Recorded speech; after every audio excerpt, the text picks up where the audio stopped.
Hello, I'm Sברן Suzokī speaking for ECHO, the Environmental Children's Organization. We're a group of 12 and 13-year-olds trying to make a difference.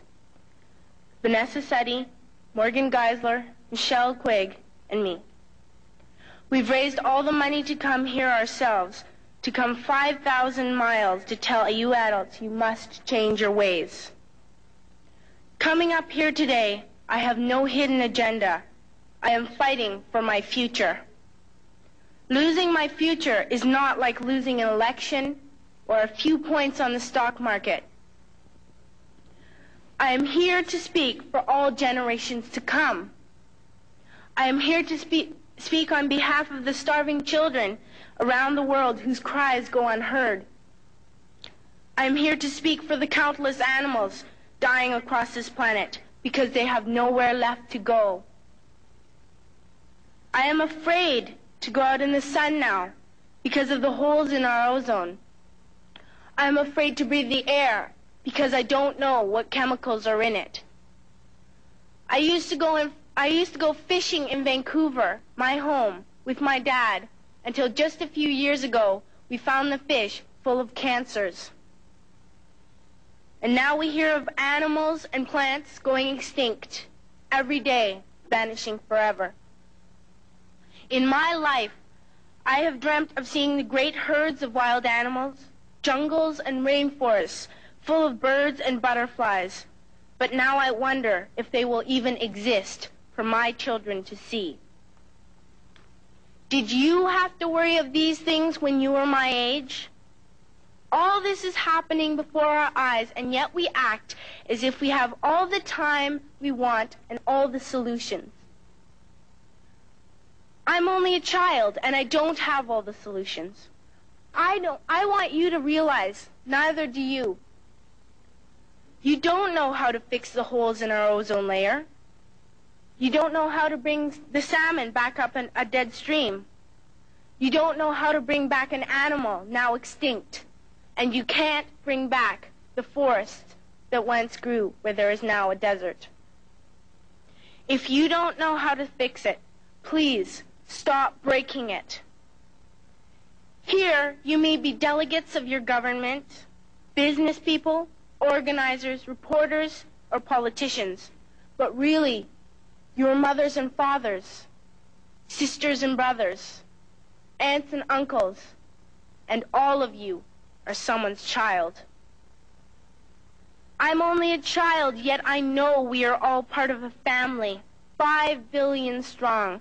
In fact, 30 million species strong. And borders and governments will never change that. I'm only a child, yet I know we are all in this together and should act as one single world towards one single goal. In my anger, I am not blind, and in my fear, I am not afraid of telling the world how I feel.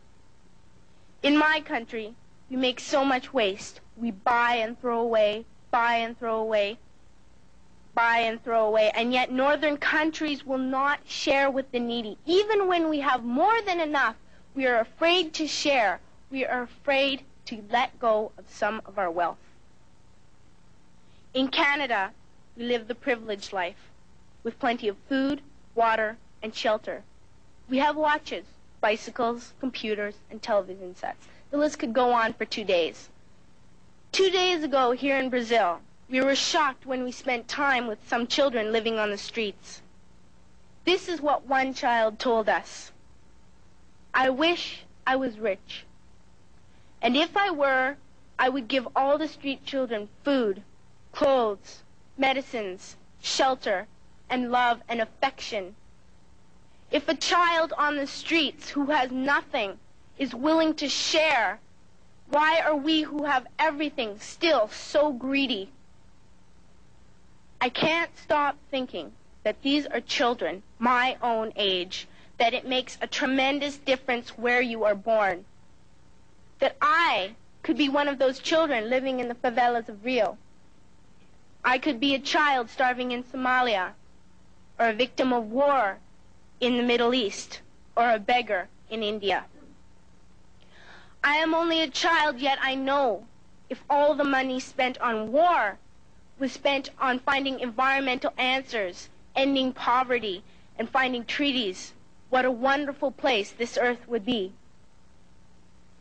At school, even in kindergarten, you teach us how to behave in the world. You teach us not to fight with others, to work things out, to respect others, to clean up our mess, not to hurt other creatures, to share, not be greedy. Then why do you go out and do the things you tell us not to do?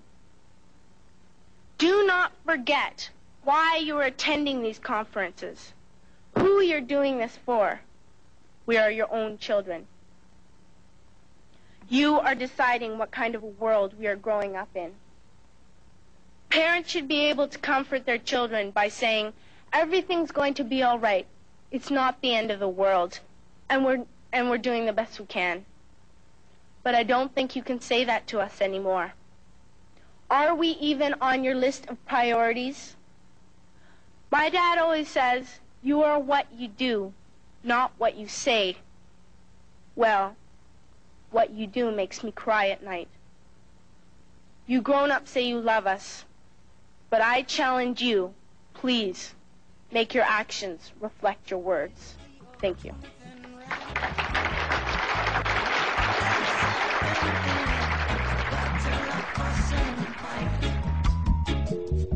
Protect your children and don't let the system kill them. No, no. Protect the youth, man. Tell him the truth, man. Yeah. Tell him the truth about the one mankind. Tell him the truth. Tell him the truth.